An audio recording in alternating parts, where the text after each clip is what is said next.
외무부 장관의 뜻이 있는 지살.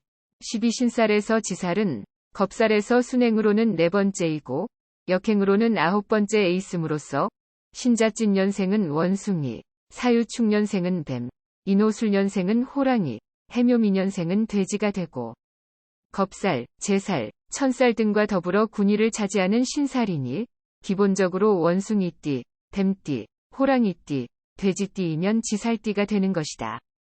특히 지살은 군주인 천살을 앞에 모셨고 뒤에는 이등품계의 신하들이 따르고 있으니 이들은 년살, 월살, 망신살, 장성살을 말하는 것으로서 바꾸어 말하면 1등품계인 군주 옆에서 삼정승과 어깨를 나란히 하면서도 2등품계의 신하들과도 가까울 수 있다는 것이다.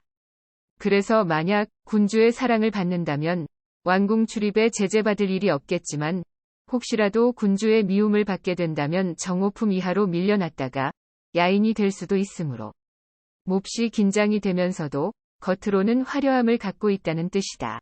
어쨌거나 외무부 장관의 별칭을 가진 지살은 고급 공무원의 입장이 틀림없으니 그것이 원국에 있는 사람이라면 그에 걸맞는 품격을 갖추어야 할 것으로서 다음과 같은 상황이 벌어지게 된다. 첫째, 잘 다듬어진 외모에 멋진 매너를 구사하게 된다. 왜냐하면 타국에 대해서 고국을 대표하는 얼굴이 외무부 장관이기 때문에 다른 조건이 제 아무리 출중하다 해도 타인에게 호감을 줄 수 없는 얼굴이면 곤란하니 사주에서 지사를 가진 사람들의 외모가 수려할 수밖에 없다는 이유가 된다. 둘째, 외국어의 능통은 물론 수학 능력도 탁월해야 한다.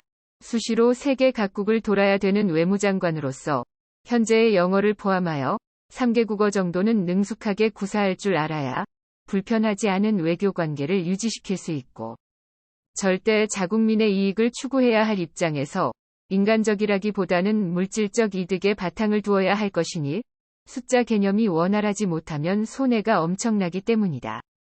셋째, 바람기가 없어야 한다.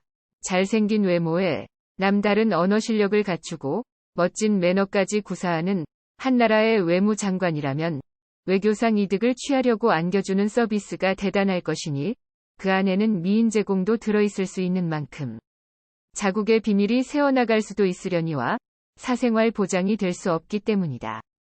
다시 말해 원국에 지살이 있다면 미남 미녀형의 얼굴에다 누구에게나 호감을 얻을 수 있는 선천적인 매너로 인해 필요치 않은 유혹에 빠질 수 있으며 또 그것이 남의 눈에 띄어 자의타의를 막론하고 비밀관계를 유지시킬 수 없다는 것이다. 넷째, 빚을 얻어서라도 집을 장만해야 되는 불편 따위는 없다. 외무장관은 삼정승과 어깨를 나란히 하기 때문에 국가에서 주어지는 공관이 있다. 때문에 집값 비싼 세상에 굳이 빚을 얻어 집 장만할 일이 없다는 것이니 특히나 외국 사절들을 접대해야 되는 집인 만큼 밝고 환한 남쪽에 마련해 준다는 것으로서 원국에 지사를 가졌거나 지살대운에서는 살고 있는 동네에서도 햇볕 잘 들고 교통 편리한 곳에 살게 된다는 것이다. 그것뿐만이 아니다. 유식자가 되어야만 외무장관의 자격을 얻을 수 있고 또 그 자리를 지켜나갈 수 있다는 점은 외국어는 물론 많은 공부를 요구하는 것이고 천부적이었거나 후천적이었거나 큰 장사꾼의 입지를 다듬어가야 됨으로써 사법고시 보다도 더 어려운 것이 외무고시라는 말이 있는 것이요. 지살이 있는 자식에게 부모는 투자를 아끼지 않으니 그가 학문을 크게 닦아 훗날 자신의 가문을 빛내줄 것이라는 믿음이 있기 때문이다. 혹 가난한 부모가 이를 지원하지 못할 때는 국가에서 대신하여 준다. 지살이 있는 사람이 학문을 닦지 못했다고 한다면 가세 형편이 불리했다기보다는 스스로 공부하기 싫었거나 그 외에 다른 형편이 있었다는 것이다. 그러나 다음과 같은 경우도 있다. 열심히 학문을 갈고 닦아 외무고시처럼 어려운 공채시험에 합격하지 않는 한 외무장관은커녕 개인회사의 영업부 취직도 못한 중에 타고난 멋은 살아있어 먹고 입고 즐기는 것을 모두 고급으로 해야 할 판이니 빚을 얻어 고급 치장을 하는 사람도 있고 자신의 실속보다는 타인의 사정에 먼저 귀 기울이게 됨으로써 남는 장사가 안 되는 사람. 기껏 일해주고도 남의 일 망쳐놓았다는 비판으로 인해 들어간 경비를 건지기는커녕 오히려 그 책임을 떠안게 되므로 빚 좋은 개살구가 되는 사람도 많다. 일례를 들어보기로 하겠다. 위 사람은 임진년 출생으로 시에 지살이 있고 그 지살의 앞과 뒤에는 진과 미가 있으니 앞은 출생년의 용을 말하는 것이고 뒤는 출생일의 양을 말하는 것인데 앞에 있는 진용은 신지살을 생금하여 주므로 외무장관의 도움을 받을 수 있지만 뒤에 있는 미양은 신지살한테 설금당함으로 오히려 원망의 대상이 되었으니 그의 실제 상황은 다음과 같다. 칠남매 속에서 유독 공부를 못했던 까닭은 잦은 병치레 때문이었다. 수시로 놀라고 기절하여 3살 때에는 숨을 거두었다고 생각한 모친께서 곧 이불을 덮어 아랫목에 밀어넣고 부친 돌아오기를 기다리기까지 하였었다고 한다. 그러나 다시 살아나 성장을 하고 있었으니 공부 못한다고 부모가 닥달할 이유도 없었고 본인 또한 공부에 별 취미도 없었다고 한다. 다만 도시의 화려한 생활은 동경하여 일찍 연애하고 결혼하게 되었는데 시간은 6.25 동란중 월남한 집안으로서 5남매 중 막내인 이 사람의 신랑만 대학을 졸업하였을 뿐 모두 시장에서 장사를 했거나 기술을 갖고 있었다. 그중 둘째 시숙이 미군 부대 앞에서 양화점을 하고 있었고 그 연줄로 동기간들이 하나 둘씩 미국 이민길에 오르더니 얼마 지나지 않아 한국에 남은 사람은 이들 부부와 거기서 낳은 아들 하나뿐이었다. 결혼 3년 만에 이 사람들 역시 이민 가고자 하였다. 그러나 미국 대사관의 비자 허락을 수차례 거절당해 끝내는 친정 모친의 사촌인 외당숙을 찾기에 이르렀으니 그가 훗날 외무부 장관이 되었던 사람으로서 당신은 외국에 대사 근무를 하고 있었다. 즉 연지에 있는 지는 친정 모친인 술월살과 같은 토이므로 서로 동기간이 되고 그가 시지에 있는 신지사를 생금하고 있으니 모친의 사촌인 진토가 나의 외교마당인 신지사를 부조하여 미국 이민에 성공하였다는 것이다. 이 사람은 한국에서 낳은 큰 아들과 미국에서 얻은 두 아들을 모두 인류 교육시켰으며 그중 큰아들은 미군 장교가 되어 한국 근무를 다녀간 뒤 이라크 전쟁에도 참여하여 많은 공을 세웠다고 하니 여기까지는 신지살이 진토에게 생금받아 명예 상승되는 길 현상이라고 할 수 있다. 생일의 미토가 시지에 있는 신지살한테 설금당해 나오는 경제적 누출이 흉하다는 것이다. 이 사람은 한국에서나 멀리 이민 가서나 알뜰 생활은 하지 못했다. 자신의 이득을 구하기보다는 주변의 어려움을 먼저 생각하느라 손해가 많았고 불법 체류로 고통받는 동포를 보면 열일 제쳐놓고 쫓아다니느라 많은 시간과 돈을 쓰게 되므로 남편과 불화가 많았다.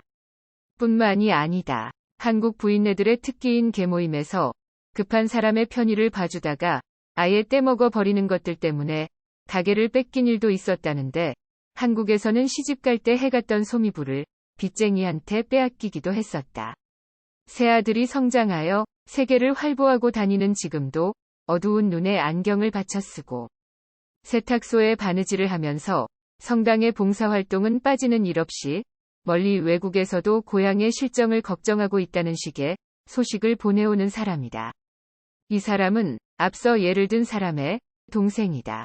언니와는 달리 지살이 없다. 때문에 대운이나 세운에서 지살이 찾아와야만 외국 여행을 한다거나 외국어를 공부하고 집 걱정을 하지 않으며 고급 생활을 할 수 있다.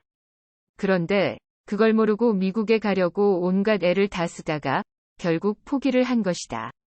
미국행 서류를 만드느라 필요 이상의 돈을 쓰기도 했고 언니처럼 외무부 높은 곳에 근무하는 외당숙의 힘을 빌리려고도 하였지만 생각대로 되지 않았다는 것이다. 여기서 미국이 우리보다 잘 사는 나라이기 때문에 아무나 받아들이지 않는다는 현실적인 이유는 사주에서 중요하지 않다.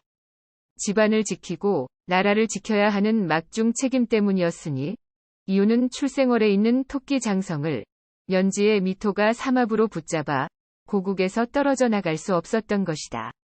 꼼짝도 못한 채 식구들을 보살피면서 세월을 보내던 중 대운 세운이 모두 바뀐 41세 을해년의 일이다. 양띠인 그녀에게도 외교마당인 지살해가 세운에서 들어왔고 그것이 년을 제외한 시, 일, 월에 수생목을 해준다거나 수국화로 일거리를 주는 등 길작용을 하였으니 미국 이민은커녕 여행비자도 받지 못해 비참했던 과거의 기억을 아주 고급스러운 여행으로 지워버릴 수 있었고, 아울러 미국이라는 나라에 가졌던 억하심정을 버릴 수 있었던 것이다. 이렇듯 외무장관이 뜻을 가진 지살은 국가적인 임무를 띄우고 정부의 전폭적인 지원 아래 해외를 오고 가며 자국민을 위해 일해야 되므로 인류 교육을 받아야 하고 잘 생겨야 하며 바람기 없이 확실한 목적하에 움직여야 한다는 것이다. 따라서 이와 같은 행동이 순하게 이루어지려면 사주 원국의 지살이 있되 전후사정에 막힘이 없어야 하고 대운이나 세운에서 지살이 왔을 때는 원국에서 받아들이는 사정이 막히지 않아야 한다.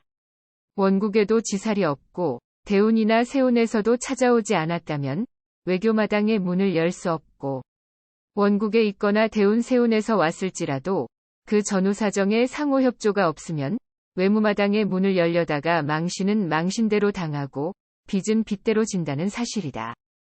특히 명심해야 할 사정이 있다. 세운에서 찾아오는 지살년은 천살이 지난 다음 해로서 전자에 살았던 천살의 품위가 습관적으로 남아있는 때이다. 때문에 사용하는 비품이 고급스럽고 교류의 격이 높아야 된다고 생각하여 모든 행동이 사치스러워진다. 자칫 큰 빚을 지고 쫓겨 다니다가 평생을 두고 써야 할 것 잃어버리기도 하는 때이니 필히 검략을 강조하는 게 지살이라는 것이다. 신뢰 하나를 더 들기로 한다. 반기문 전 유엔 사무총장이다. 그는 1944년 6월 13일 출생이다.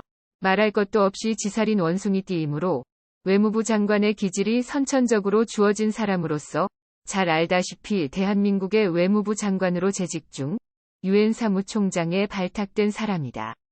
그리고 6월 13일쯤이면 대한민국의 산천이 온갖 녹음으로 우거져 열대의 동물인 원숭이도 생존의 의협을 받지는 않는다. 열대우리 만인 대한민국에서 태어난 5월 원숭이띠의 천만다행을 말하는 것이다. 그의 외국어 공부는 충주 비료공장에 파견 나온 외국 근로자 부인들의 재능 기부에 의해서였고, 이를 주선한 사람은 비료공장 식당에서 일하던 반 총장 모친이었다. 여하튼 12신살의 외무부 장관을 표하는 지살에서 반기문 전 유엔 사무총장을 빼놓을 수는 없다. 설명 더하지 않아도 지살인 외무부 장관의 띠로 태어나 유엔 사무총장의 직함으로 8년의 영화를 아낌없이 누린 사람이것을 지살의 대표 모습이라 점 찍으면서 이 장을 마치고자 한다. 구독, 좋아요 눌러주시면 감사하겠습니다.